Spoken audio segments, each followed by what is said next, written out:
I'm Hale. And I'm Alex, and we're going to do the books we're going to read during the school year.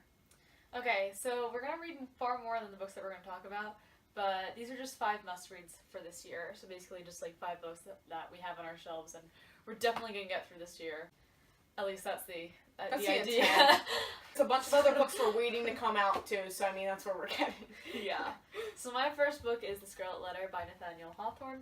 This is a classic book, not a YA book. It's basically about this woman who I believe commits adultery, and so she basically gets shunned by the town. And it's her story, and it's supposed to be fantastic, and I haven't read it yet, and I picked up it along with 2 other classics at a time when Barnes & Noble was having a sale, so I figured it's time to start going through those books because I haven't read a single one yet, and it's been 2 or 3 years. So we're going to start with this one because it's the shortest of them. My first book is The Trials of Apollo, The Hidden Oracle by Rick Riordan, because I love his books and I just can't help myself. It's about Apollo, and he's in a human body, so I mean I think it's pretty much Apollo's journey to kind of get back to being a god. And all I heard was there was a lot of Nico and Will, and I'm super excited about that. And she says that she doesn't like romance. Look. My second book is Now I Rise by Kirsten White, and it's actually the second book of the And I Darken trilogy, I believe. And I Darken, it's basically a Dracula retelling, but Dracula is a woman. And in case you didn't know, Dracula is based on Vlad the Impaler, so really that's the story you're going to be reading. But I believe this book was decent at least. I read it during testing, so like the details are kind of fuzzy in my brain, but I remember it had a really good ending, and I was really excited about picking up the second book, and I picked it up a couple weeks ago because it was cheap at Target. I've been wanting to read it, and it was in hardcover, and as an added bonus, which Alex pointed out to me, it is signed, and that is exciting. So we're definitely going to read it this year. My next book is 1,000 Nights by E.K. Johnston. I picked this book up after I picked up Spindle, which is the second book in this series, because I picked up Spindle and I was like, oh, this cover's really, really pretty, and it was like, from the author of 1,000 Nights, and I was like, oh, they're not in the same series. Ha! Funny. They're in the same series. So these are pretty much a retelling of 1001 Arabian Nights. So it's another desert book because I read so many desert books. Yay! Too many desert books. Read desert books all the time. Okay, so my third book, The Knife of Never Letting Go by Patrick Ness. And I don't really know much about this book. Alex says it's about aliens in It's really... town. Okay. So basically, I read this book a couple months ago, so I do know the plot of the book. They're all in a town of all men, and all these men can hear each other's thoughts, and it's about this guy named Todd, and he's different in the town. I believe he can't hear, like, other people can't hear his thoughts, so he's different in this town, and it's not really accepted, so he has to kind of leave and explore outside his town, and it's about kind of how the town comes after him and, like, tries to attack him. It's kind of crazy. Aggressive. It was good, though. I'm excited to read it. It's been on my shelf for a while, so time to read it. You got it for Christmas. I did. That's a while. My next book is An Ember in the Ashes by Saba Tahir, which she just released the title and cover of the 3rd book, and I'm highly disappointed because she changed the covers halfway through the series. This is a quartet. There's 2 out. But this is pretty much another rebellion-type book. So all these people come together and they try to make this rebellion, as per the usual. Mom read these books and she really, really loved them. I don't know why she picked them up, don't ask. But, Her mom reads YA. She does. I don't know what happened.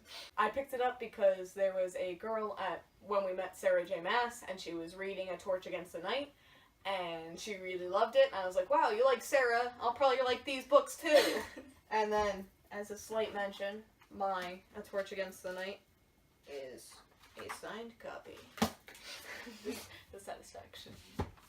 But it is not as satisfying as this good steal. So this is The Collapsing Empire by John Scalzi. I'm so excited to read this book, first of all. And I say it's a steal because this book was originally $26 and I got it for $12, so that's pretty awesome. Basically, this is a sci-fi novel for adults, but I read it off of like the best books of 2017, so Heartless, and I was like, yes, that is such a Haley book.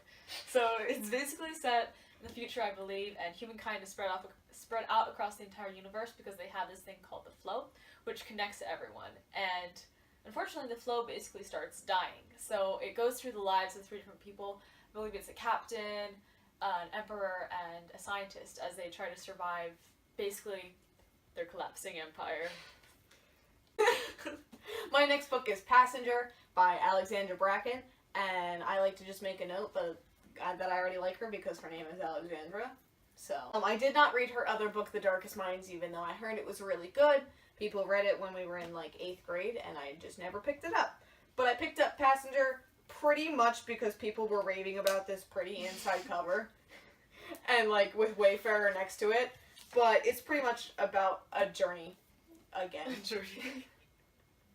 They're all about that. But we'll let it go.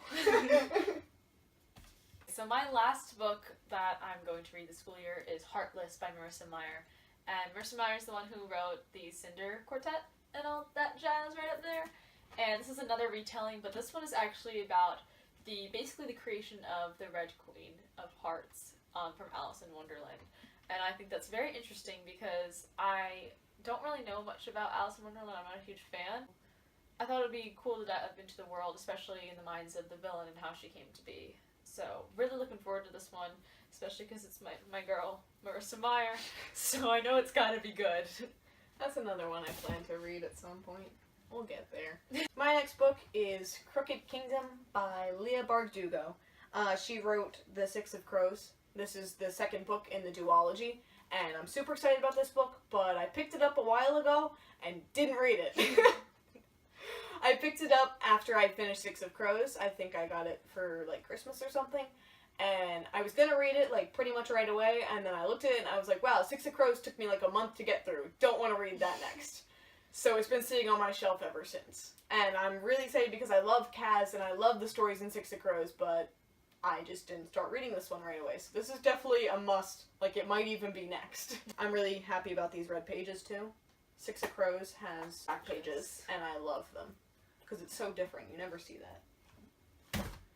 Alright, so that's it for this video. Of course, like we said, we're going to read way more than that, but those are just like the top picks of the year that we already own. Comment below if you share any, or if you've read any, and you think they're either good or awful. So, I just like to hear your opinions. I think that's it. So, see you next time. Bye. Bye.